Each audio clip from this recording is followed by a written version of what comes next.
Reddit pregunta: ¿cuál es una señal de muy poca inteligencia? Cuando a algunas personas se les presenta una afirmación que generaliza un fenómeno, suelen responder utilizando una anécdota personal como contraejemplo, convencidas de que eso invalida por completo la afirmación original. Por ejemplo, viajar en avión es, en general, más seguro que viajar en automóvil. La respuesta típica suele ser algo como: en realidad eso no es cierto, porque yo conozco a alguien que murió en un accidente de avión. Tenía una amiga que reaccionaba así constantemente. Solía decir frases como no necesariamente o bueno, no siempre, y luego se lanzaba a contar una historia larguísima y bastante repetitiva, en ocasiones incluso ya la había contado antes, como si yo no comprendiera el concepto de que toda regla tiene excepciones. Con el tiempo dejamos de ser amigas. Y es bastante probable que este ejemplo también sea una anécdota personal del estilo yo conozco a alguien, como las que critico. Aún así, ilustra bien una dificultad muy común: la incapacidad de confiar en los datos y las tendencias generales por encima de la experiencia individual. Tengo otra amiga que hace esto todo el tiempo. La conozco desde hace décadas y recién ahora empiezo a notar lo limitada que puede ser su forma de razonar en estos temas. Lo que más me sorprende es que tiene una maestría. Sé que cursó estadística y, en teoría, debería saber qué es la evidencia anecdótica y por qué no sirve para refutar patrones generales. Sin embargo, lo escucho constantemente. Otro ejemplo típico es este: fumar causa cáncer. La respuesta inmediata: no, eso no es verdad. Mi abuela fumaba y vivió hasta los 90 años. En esos casos, tengo que explicar con paciencia que los casos atípicos no determinan una tendencia, y que una excepción no invalida una conclusión respaldada por datos amplios y consistentes. Creer cualquier cosa que se ve hoy en día en las redes sociales es otro problema muy común. La alfabetización informacional en general está fallando y todo indica que la situación solo va a empeorar con la desfinanciación de la educación pública y los recortes a la educación superior accesible y el impacto creciente de la inteligencia artificial. Como sociedad, estamos en una posición bastante complicada. Lo más irónico es que, al mismo tiempo, muchas de estas personas te dicen a vos que no creas todo lo que dicen los medios, cuando intentas explicarle algo básico. No, la Tierra no es plana, pero también existe el otro extremo opuesto que dicen no creer absolutamente nada de lo que se ve en las redes sociales, o dicho de otra forma, desconfían de toda información sin hacer distinciones. Un ejemplo claro es la gente que se dice nunca pasa nada. Personas que no pueden aceptar hechos comunes y bien documentados simplemente porque están fuera de su experiencia personal. En el fondo, son dos manifestaciones del mismo problema, la falta del pensamiento crítico. Tal vez la idea no debería ser no creer nada de lo que se ve en las redes sociales, sino más bien no creerlo todo sin cuestionarlo. Personalmente he visto muchas cosas en redes sociales que sí considero verdaderas, justamente porque están respaldadas por hechos. Reddit, por ejemplo, es una red social donde la gente publica tanto información cierta como contenido sin fundamento. La diferencia está en saber distinguir entre una cosa y la otra. Negarse a aprender, crecer y cambiar los propios puntos de vista a pesar de la evidencia es otra señal bastante común. En algunos casos, esto también puede estar relacionado con un rasgo de personalidad y resulta especialmente frustrante de ver. Conozco personas que son claramente inteligentes, pero aún así se comportan de esta manera. Con los años me di cuenta de que, para ellas, su identidad está tan ligada a sus valores y creencias que cambiar de opinión les puede llevar años, o incluso décadas. Aunque racionalmente entiendan que una creencia es incorrecta según la evidencia disponible, emocionalmente les cuesta soltarla. En la práctica, se resisten a aprender. Trabajo con muchos hombres de generaciones mayores, y una excusa frecuente para no aprender algo tan básico como buscar una solución técnica en Google es: ya estoy muy acostumbrado a mis métodos. Pero nadie nace sabiendo resolver todos los problemas técnicos. Yo tampoco lo hice. Tuve que aprender con el tiempo, del mismo modo en que cualquiera puede hacerlo si está dispuesto. A menudo veo a mis aprendices de la generación Z realmente desanimados porque algunos compañeros más experimentados simplemente no quieren adaptarse ni crecer junto con el resto del equipo. Esa resistencia termina afectando a todos. Algo similar ocurre en el plano personal. Mi hermano suele recordarme que antes yo tenía posturas políticas más conservadoras. Y es cierto, crecí en un condado que era abrumadoramente de un solo partido, en un lugar bastante aislado, con una población mayoritariamente homogénea. Mi hermano y yo, de hecho, éramos los únicos estudiantes asiáticos en toda la escuela. Después de ir a la universidad, conocer personas con experiencias muy distintas, viajar a otros países y salir de ese entorno cerrado, mi forma de ver el mundo cambió por completo. Hoy ya no soy la misma persona que era en la secundaria, y eso no lo veo como algo negativo, sino como parte natural del crecimiento. Confundir ser ruidoso con tener razón es un error muy común. La persona que más habla o más fuerte se hace oír en una sala rara vez es la persona más inteligente. De hecho, alguien que se refiere constantemente a sí mismo como una persona inteligente suele estar dando una señal poco favorable. En mi caso, hay una matiz importante. Soy abogado litigante y por el tipo de trabajo que hago, mi voz se escucha y estoy acostumbrado a hablar en público y a hacerlo con firmeza. Por eso, muchas veces termino siendo el más ruidoso de la sala y en ocasiones también uno de los más preparados. La diferencia está en que normalmente sé reconocer cuando no soy la persona más inteligente en la sala. Como un litigante, eso es bastante habitual cuando hay un juicio. El juez y el abogado contrario también suelen ser personas muy capaces y con mucha experiencia.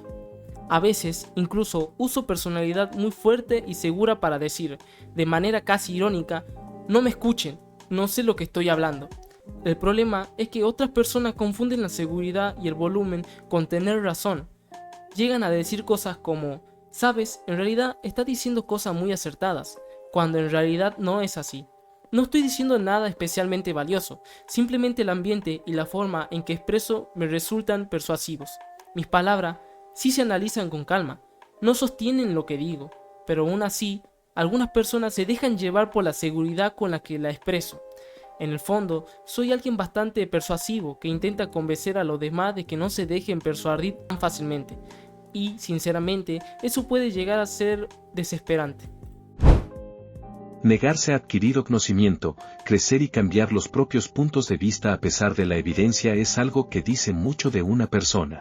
Justamente lo contrario, la capacidad de revisar ideas y evolucionar, es una cualidad fundamental en quienes sirven al público. Recuerdo cuando le preguntaron a Andrew Cuomo, ¿te guste o no? Ese no es el punto. ¿Por qué estaba impulsando la legalización del cannabis después de haber sido un prohibicionista declarado?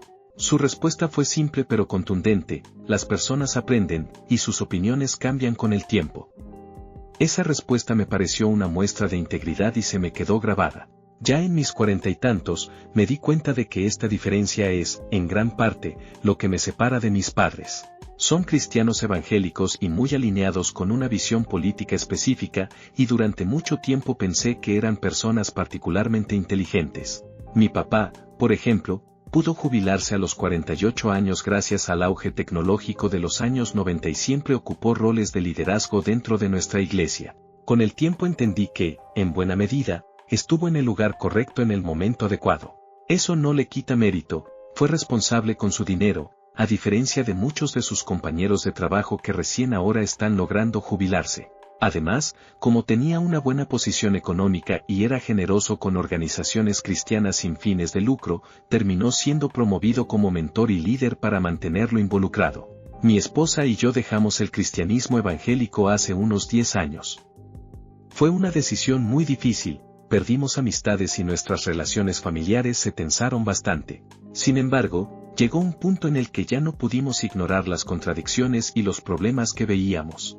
Fue una de las decisiones más duras que tomamos, pero también fue posible únicamente porque estuvimos dispuestos a cambiar nuestras opiniones en función de lo que fuimos aprendiendo. La falta de curiosidad es otra señal muy reveladora. Algunas personas creen que ya lo saben todo. Más allá de eso, está el hecho de no hacer nunca preguntas, lo cual es aún más significativo. Recuerdo haber escuchado algo interesante sobre los investigadores que enseñaron lenguaje de señas a gorilas. A lo largo de años de comunicación mediante señas, ningún gorila le hizo una pregunta a un humano. Podían responder, imitar o pedir cosas, pero no formular preguntas en el sentido pleno. Ese proceso, reconocer que no sabes algo, entender que alguien más probablemente sí lo sabe y decidir preguntarle, en realidad requiere un nivel considerable de capacidad cognitiva. Algunos loros y perros excepcionalmente inteligentes pueden acercarse a ese umbral. Y, sin embargo, hay seres humanos que nunca lo alcanzan. A estas personas, además, suele molestarles la curiosidad ajena. Se irritan ante preguntas simples o genuinas. ¿Por qué te importa? ¿A quién le importa eso? Y la respuesta muchas veces es sencilla, porque es interesante. ¿Por qué no habría de importar? Con el tiempo, aprendí que esto se nota mucho en si alguien hace preguntas y en la calidad de esas preguntas. Cuando entendí eso, muchas situaciones sociales que antes parecían explosivas o confusas empezaron a tener mucho más sentido. Las personas verdaderamente inteligentes buscan comprender. Han desarrollado la curiosidad como una habilidad, hacen preguntas sinceras y, lejos de incomodarse, suelen entusiasmarse cuando alguien les plantea una pregunta difícil. En cambio, quienes están más preocupados por parecer inteligentes suelen interpretar las preguntas como un ataque o un cuestionamiento personal, y se molestan especialmente cuando no saben qué responder. Una pregunta difícil no es una pregunta malintencionada, es una pregunta tan bien formulada que te muestra tus propias limitaciones en ese momento. Las personas con mentalidad abierta suelen dar la bienvenida a ese instante, porque es una oportunidad para aprender. Otras, en cambio, hacen todo lo posible por evitarlo. Confundir ser ruidoso con tener razón es un error bastante común. La persona que más se hace oír en una sala rara vez es la más inteligente. Dicho eso, no es tan simple. Es cierto que hay muchas personas que se creen inteligentes o atractivas cuando en realidad no lo son, pero también es verdad que la mayoría de quienes sí poseen esas cualidades suelen ser conscientes de ello. De lo contrario, les faltaría por completo autoconciencia. Viven en un entorno donde la realidad de esas cualidades se confirma a diario. Lo curioso de la inteligencia es que a menudo se la confunde con el conocimiento. Se puede ser inteligente y, al mismo tiempo, ignorante, si nunca se puso ese motor mental a aprender. Conozco personas así, es como tener la computadora para juegos más potente y sofisticada, pero usarla únicamente para reproducir música. El conocimiento, en cambio, es lo que realmente fomenta la humildad. Cuanto más aprendemos, más conscientes somos de la enorme cantidad de cosas que jamás sabremos, por más esfuerzo que hagamos. Es poco común volverse demasiado egocéntrico solo por la inteligencia natural o la belleza física. Nadie se ganó esas cualidades, simplemente tuvo suerte en la lotería genética. Inflar el ego por algo que no se logró con esfuerzo propio, sino que vino dado, resulta bastante vacío. Lo que sí marca la diferencia es qué hace cada persona con esos dones. Si alguien se ganó, por ejemplo, un doble doctorado en un área específica, o usa su mente para crear cosas valiosas o notables, no me molesta que tenga cierta seguridad en sí mismo. Ese tipo de confianza tiene un respaldo real. Sin embargo, llevar esta idea al extremo también puede generar comportamientos pasivo-agresivos bastante molestos, así que conviene no caer en trampas como la ley de Goddard. En otras palabras, si se valora de manera explícita el no gritar, se puede terminar incentivando a que la gente antagonice o provoque a los demás durante una discusión, lo cual termina siendo una conducta poco saludable desde lo social. Me acuerdo de una vez que estaba mirando en un calendario en mi oficina y noté un feriado del que nunca había escuchado. Por simple curiosidad, se lo mencioné a un colega. Me miró como si yo fuera la persona más extraña que había conocido. Como me dio curiosidad, terminé buscándole en Google. Apareció un montón de información bastante interesante, así que empecé a leer algunas cosas en voz alta. En ese momento, mi colega me interrumpió y me dijo algo que me quedó grabado. Yo nunca me habría dado cuenta de eso en el calendario, y mucho menos lo habría investigado.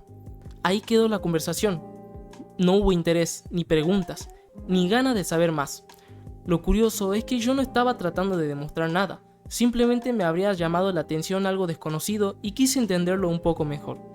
No recuerdo exactamente cuál era el feriado, solo que era una festividad musulmana.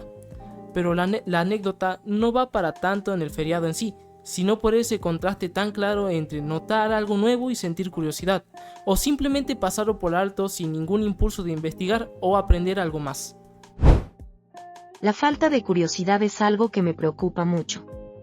Creen que ya se lo saben todo. Mi hijo está por cumplir 11 años y no parece tener ni un poco de curiosidad, y sinceramente no sé cómo fomentar eso en una persona. No se interesa por casi nada. Suele esperar que otros hagan las cosas por él y se frustra con facilidad cuando algo resulta mínimamente difícil. Y cuando digo difícil, me refiero a cosas como averiguar cómo iniciar sesión en su cuenta de Gmail para poder entrar a un juego nuevo que le compré. Cuando aparece un obstáculo en algo que usa habitualmente, se bloquea, se angustia y entra en un estado de ansiedad. Permanece así hasta que alguien interviene y se lo soluciona. No es falta de oportunidades. Intento empujarlo a ser más independiente y a que resuelva las cosas por sí mismo. Sin embargo, se queda atascado durante días, lamentándose, sin lograr entrar en la mentalidad necesaria para enfrentar el problema. Simplemente no avanza, a pesar de tener todas las herramientas para resolverlo solo. Es como si su mente no le permitiera salir de esa espiral negativa. Nunca se le ocurre explorar alternativas o probar soluciones. Frente a él aparece una especie de muro imposible que no puede atravesar sin ayuda. Y, honestamente, me resulta muy difícil enseñarle a pensar de otra manera. Para mí, esto era algo casi automático cuando crecía. Si mi bicicleta se rompía y necesitaba una llanta nueva, preguntaba cómo podía aprender a arreglarla. Iba a la biblioteca, antes de internet, conseguía un libro sobre reparación de bicicletas y lo intentaba por mi cuenta. Mi papá no me ayudaba hasta que yo hiciera la pregunta correcta. Algo como, papá, descubrí que la cámara de aire está dañada, ya averigüé el tamaño que necesito, ¿me podés llevar a la tienda a comprarla? En ese punto, él accedía sin problema, me llevaba a la tienda y me dejaba elegirla. Después volvíamos a casa y dependía de mí cambiarla. Con el tiempo, llegaba a decirle cosas como, me está costando sacar esto, ¿me prestas 2 destornilladores de punta plana? Leí que pueden servir para quitar la llanta. A veces rompía algo en el proceso, y entonces aprendía que podía reemplazarlo y seguir adelante. Todo formaba parte del aprendizaje. Mi hijo no tiene nada de eso. Simplemente deja de usar la bicicleta. Puede quedarse así 8 meses sin tocarla y ni siquiera decir que está rota. Y lo paradójico es que este chico lo tiene todo. Estoy llegando al punto de preguntarme si, tal vez, la única forma de que aprenda sea reduciendo algunas de esas comodidades. Los chicos de hoy crecen en un mundo extremadamente optimizado y de baja fricción. Hasta una caja de pizza te dice exactamente cuánto tiempo usar el horno tostador. Todo es automático o fácil, por eso, no se enfrentan a muchos obstáculos reales. Y cuando finalmente aparecen, se bloquean. No están desarrollando pensamiento crítico ni habilidades de resolución de problemas. Y ahora, además, está la inteligencia artificial. Creo que parte del problema también tiene que ver con tener demasiadas opciones. Literalmente lo tiene todo: computadoras, consolas de videojuegos, visores de realidad virtual, un scooter eléctrico y mucho más, sin contar los Lego y otros juguetes. Si algo lo frena y no puede entrar a Minecraft Realms, simplemente cambia de idea y juega a otra cosa. Si se frustra con la computadora y ve chicos afuera, toma el scooter y sale. No necesita resolver el problema, porque siempre puede elegir una alternativa distinta y seguir adelante sin enfrentar la dificultad. No darse cuenta de que casi todo tiene matices es otro problema muy común. Discuto seguido con mi madre, que trabaja en el área de salud, porque tiende a ver el mundo en términos estrictamente blancos o negros. Para ella, lo natural siempre es bueno, y la industria farmacéutica siempre es mala. La derecha es buena, la izquierda es mala.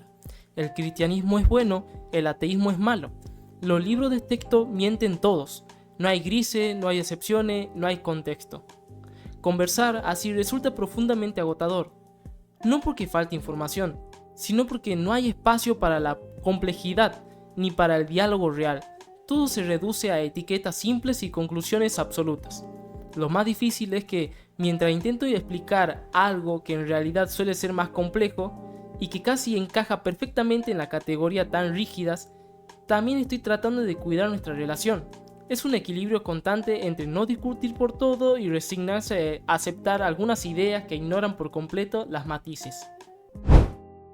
Negarse a considerar que uno podría estar equivocado es una actitud muy común.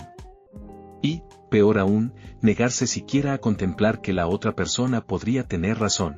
Mis 2 situaciones menos favoritas en conversaciones así son estas: cuando alguien se pone terco y empieza a inventar argumentos para aparentar que tiene razón, o cuando recurre a los insultos porque no cuenta con una forma más constructiva o elegante de debatir. Creo que esto tiene más que ver con la falta de autoconciencia que con la inteligencia en sí. En mi experiencia, incluso personas muy inteligentes pueden caer en este comportamiento. Si tuviera que describirlo, diría que funciona como una curva de campana. Antes de dedicarme a la ingeniería de software, mi primera carrera fue como técnico electrónico. Me tocaba armar, probar y ajustar equipos de radio para usos espaciales. Cambié varias veces de trabajo, comenzando en puestos de nivel inicial en empresas pequeñas y, poco a poco, pasando a compañías más grandes y a roles con mayor responsabilidad, hasta que finalmente llegué a Amazon Capital como ingeniero. En ese camino conocí a mucha gente inteligente y a mucha gente muy capaz. En muchos casos, las personas inteligentes estaban completamente convencidas de que su respuesta era la correcta y de que nadie podía ofrecer una mejor. Sin embargo, en Amazon, trabajando con algunos de los ingenieros más brillantes que he conocido, las reuniones eran muy diferentes. Podían durar horas.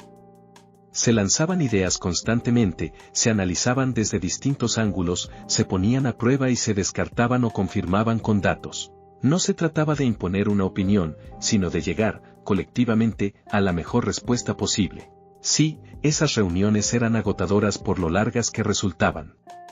Pero el nivel de conocimiento que se compartía y se generaba en ese proceso era realmente impresionante, y dejaba claro que la verdadera inteligencia no está en tener siempre la razón, sino en estar dispuesto a cuestionarse y escuchar. No poder entender ni interactuar con situaciones hipotéticas es algo que suele verse como un meme en Internet, pero en la práctica puede ser una señal de limitaciones en el razonamiento.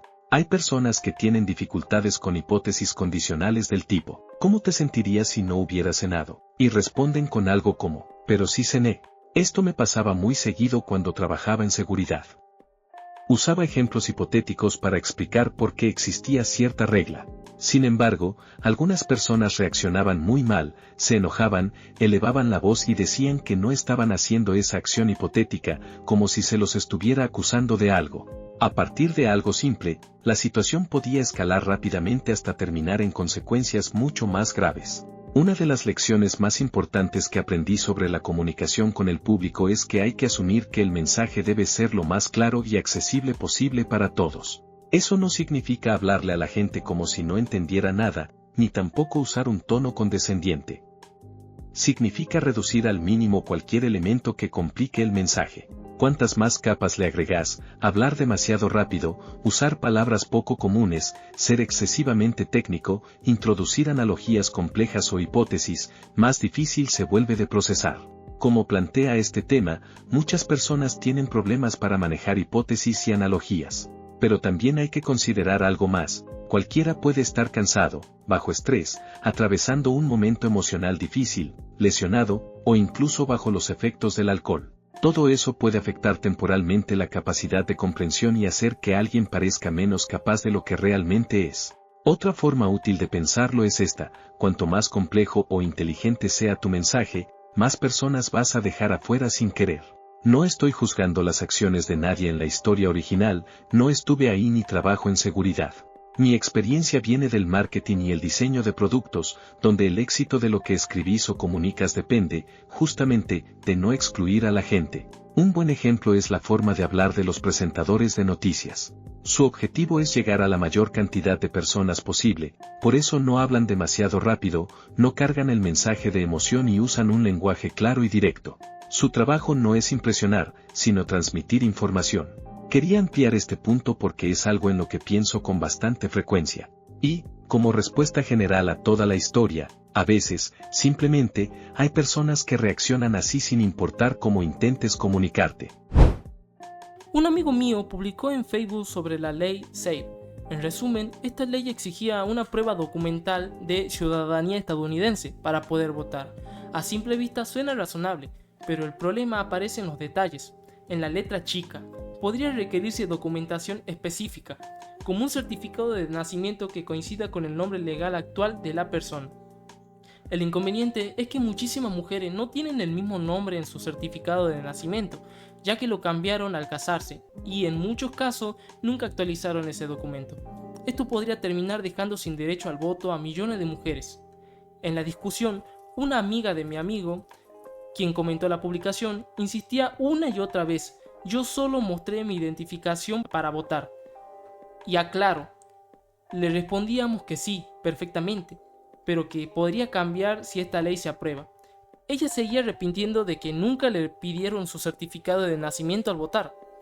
El problema era que no lograba comprender que la aprobación de esta ley podría modificar por completo el proceso. Lo que ella hizo en el pasado y la forma en que pudo votar no necesariamente sería igual en el futuro. Pero yo no tengo una copia de mi certificado de nacimiento y aún así voté con mi identificación, repetía. Simplemente no podía considerar un escenario distinto al que ya había vivido. Fue realmente frustrante intentar explicarlo.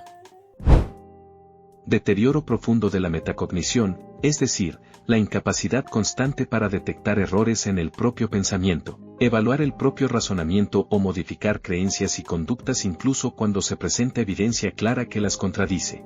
Hay millones de personas caminando por Estados Unidos en completo piloto automático, convencidas de que lo saben todo, sin hacer el más mínimo esfuerzo por acercarse siquiera a esa seguridad infundada. Esta fue una conversación real, resumida, que tuve con mi mamá hace poco. Mamá, Mamdani está destruyendo la ciudad. El manejo de la nieve es un desastre. Muchas ciudades están pasando por problemas similares. No es justo decir que Mamdani está arruinando todo, además solo lleva un mes en el cargo. Hay que darle tiempo para equivocarse, aprender y recién ahí evaluar qué tan bueno es. Hasta ahora, al menos, parece preocuparse más que otros políticos. Mamá, por eso deberíamos haber elegido a Cuomo, él sí tiene experiencia. No como Mamdani. Trump también tuvo 4 años de experiencia como presidente y lo odias. Mamá, bueno, Trump es un loco. Cuomo no lo es. Cuomo también tiene acusaciones de igual que Trump. Decime una cosa buena que haya hecho Cuomo. Mamá, bueno, no confío en que Mamdani no sea egoísta y corrupto y que no se quede con el dinero de los impuestos. Entonces no sabes nada ni de Cuomo ni de Mamdani. Mamá, si crees que Mamdani es tan bueno, veamos cómo le va en los próximos años. Eso es exactamente lo que dije al principio. Irónicamente, dejando de lado la política y la moral, creo que mi mamá no es muy brillante, sin ánimo de ofenderla. Es muy común que haga afirmaciones o diga cosas como si fueran hechos, y cuando le pregunto por qué, simplemente responde, no sé, se me ocurrió. Nunca le pidas direcciones ni ayuda para orientarte. Cuando era chico, mis padres me retaban mucho por hacer demasiadas preguntas, ahora entiendo que era porque no tenían respuestas y solo esperaban obediencia ciega. Irónicamente, siempre parecen tener una respuesta para todo, y, sin embargo, hay muchísimo valor en poder decir simplemente no lo sé. Mi mamá parece ser bastante susceptible a teorías conspirativas, o al menos a acusaciones descabelladas relacionadas con la política. Tenía muchos amigos que eran MAGA, así que con frecuencia repetía comentarios fuera de lugar o afirmaciones poco fundamentadas. Mi consejo para ella siempre fue lo mismo, seguir haciendo preguntas. Los teóricos de las conspiraciones casi nunca admiten no saber algo. Siempre tendrán una respuesta preparada o desviarán la conversación hacia frases vagas como todo se trata del control. La gente verdaderamente inteligente, en cambio, eventualmente llega al punto de decir no sé. Mi esposa fue científica e investigadora, así que conocemos a muchos científicos. En una conversación normal, si seguís preguntando, tarde o temprano llega a una respuesta como eso es justamente lo que estamos tratando de entender o todavía no lo sabemos. Tenía un compañero de trabajo al que le decíamos Google. Siempre tenía una respuesta para todo sin excepción. Que esas respuestas fueran correctas, eso ya varía bastante. Gente que se burla de los demás en lugar de intentar entenderlos. La curiosidad suele ser una señal clara de inteligencia. Durante toda mi vida, los hombres me subestimaron y durante años no entendía por qué. Antes me molestaba muchísimo, pero un día, mientras llevaba a mi hijo a la escuela, vi una cita de Walt Whitman pintada en una pared que decía, sé curioso, no juzgues. Me gustó. Me subí al coche rumbo al trabajo y, de repente, caí en la cuenta, todos esos hombres que me menospreciaban tenían algo en común, ninguno era curioso. Creían que ya lo sabían todo, así que juzgaban a todo y a todos. Y entendí que el hecho de que me subestimaran no tenía que ver conmigo. Si hubieran sido curiosos, habrían hecho preguntas. Ted Lasso. Antes trabajaba en un casino donde había muchos inmigrantes, yo soy un típico güero de California. La mayoría eran mexicanos, filipinos y vietnamitas. Uno de los tipos de mi equipo se burlaba constantemente del acento de los demás y hacía bromas del estilo aprendé a hablar mejor inglés. Lo irónico era que él apenas hablaba un inglés bastante limitado. Una vez leí una cita en internet sobre cómo burlarse del inglés imperfecto de alguien en realidad demuestra que esa persona ya habla más idiomas que vos. Se lo comenté y le señalé que el compañero vietnamita, aunque hablaba inglés regular, sabía al menos un idioma y medio más que él, y que el compañero mexicano, que hablaba bien inglés aunque con acento, sabía el doble de idiomas. Después de eso, prácticamente dejó de hablarme, lo cual, sinceramente, no me molestó. Me gustaría pensar que reflexionó sobre su actitud, aunque dudo que le haya importado demasiado. Algo parecido me pasa en mi trabajo actual. Mucha gente asume que si no completas una tarea en el mismo orden o de la misma manera que ellos, entonces no sabes lo que estás haciendo o estás a punto de equivocarte. No consideran que puede haber más de una forma válida de hacer un trabajo. Tampoco se detienen a observar para aprender otro enfoque. Mi forma de hacer las cosas podría ser útil cuando el método habitual se traba. Podría incluso ser más eficiente o más rápida. Pero, en lugar de eso, algunos prefieren enojarse, burlarse o quejarse con otros compañeros que no se toman el tiempo de analizar la situación. Todo por no aceptar que pensar distinto también puede ser una fortaleza. Repetir los mismos errores una y otra vez y culpar siempre a los demás, especialmente cuando atribuyen sus problemas a la supuesta maldad ajena y se colocan en el papel de víctima por cualquier cosa. Esto suele venir de la incapacidad para analizar las propias acciones y aprender de ellas. Muchas veces tampoco pueden aceptar crítica de manera constructiva. En lugar de tomársela con cuidado, las perciben como un ataque personal o una amenaza a su identidad. Les falta la flexibilidad mental necesaria para preguntarse si algo de esa crítica podría aplicar a sus comportamientos o inseguridades sin que eso dispare una reacción emocional inmediata. Evitar aprender o evitar enfrentarse a la realidad. Tengo un amigo al que de chico le midieron el IQ, que era entre 130 y 140, porque sus padres pensaban que tenía algún retraso. Una ironía tremenda. Al final, resultó simplemente estaba profundamente desinteresado en cualquier cosa que no tuviera que ver con sus propias fijaciones y se negaba por completo a aprender lo demás. Yo era parecido. De chico era bastante inteligente. Nunca tuve que estudiar de verdad. Sacaba notas altas, solo con escuchar a medias en clase. Estaba aburrido casi todo el tiempo. Era muy vago y siempre me juntaba con los nerds del curso. Todo lo demás salía solo. Después llegó la secundaria. Empecé a faltar a clase, las buenas notas se convirtieron en mediocres y como nunca aprendí cómo aprender, terminé fracasando en la escuela y nunca fui a la universidad. No creo que hoy sería un científico brillante ni nada por el estilo, pero sí siento que hubo mucho potencial desperdiciado, en parte por el entorno y en parte por cómo funcionaba mi cerebro.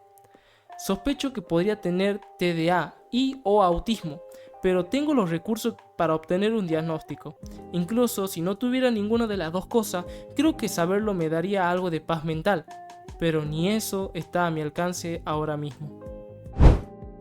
¿Alguna vez hablaste con alguien que literalmente no puede cambiar de opinión, aunque los hechos estén justo frente a él? Se aferran a lo suyo y reaccionan con enojo sin una razón clara. En psicología aprendí que muchas veces esto pasa porque la gente ata su identidad a sus posturas. Como no forman sus opiniones usando el método científico, terminan guiándose casi por completo por el sesgo de confirmación. Primero deciden sentir o creer y después solo aceptan la evidencia que refuerzan eso. Así que cuestionar la creencia se siente como un ataque personal. En cambio, quienes buscan formar opiniones desde un enfoque más científico priorizan el proceso de buscar y evaluar hechos por sobre la opinión en sí. Mientras se mantengan abiertos y sin prejuicios, pueden cambiar de idea cuando aparece nueva evidencia que contradicen lo que creían antes. Hablas todo el tiempo, pero rara vez dices algo realmente interesante. Algunas de las personas más inteligentes que conozco no hablan mucho, escuchan más de lo que hablan, pero cuando finalmente intervienen suelen aportar ideas claras, revelantes o algo que hacen pensar. No necesitan llenar el silencio para demostrar nada. Su valor está en lo que dicen, no en cuánto hablan. Presumir que no lees libros desde la secundaria tampoco es celebrar. Yo me considero una persona bastante inteligente, pero cada vez que intento leer un libro, termino releyendo la misma página varias veces para lograr retenerlo, algo que normalmente no me pasa con otro tipo de información. Es extremadamente frustrante y aún así sigo intentando. Dicho eso, una de las personas menos brillantes que conozco es justamente alguien que se jacta de no haber abierto un libro en décadas, como si eso fuera una virtud. Habla con total seguridad de lo tonto que es leer, lo cual eso dice mucho de él que de cualquiera a quien critique. Un amigo me contó que esa misma persona decía que el único libro que había leído en su vida era The Very Hungry Caterpillar, y aún así, meses después, anunció con total confianza que iba a probar suerte como autor de libros infantiles, con mucha determinación y poca autocrítica. Escribió uno. Para sorpresa de nadie, ninguna editorial quiso publicarlo, porque el resultado dejaba mucho que desear.